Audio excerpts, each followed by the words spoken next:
Assalamualaikum. For watching YouTube without ad, you need a app named YouTube Go.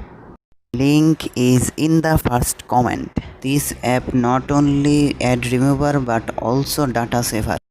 After download this app, you will need to open. Now you can enjoy YouTube content without any kind of advertisements.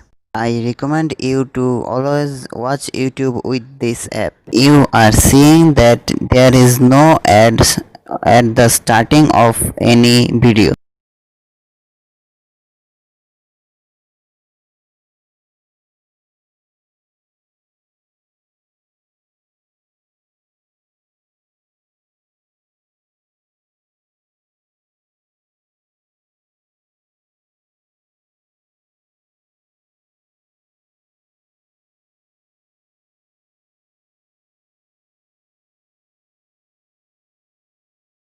If you watch YouTube by Chrome browser, then you can choose this method. Search YouTube ad blocker on Google.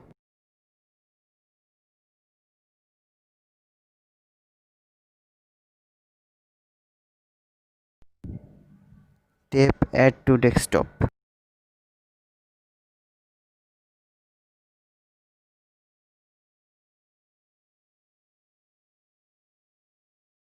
Without this method, you can use ad blocker browser for watching YouTube without ads.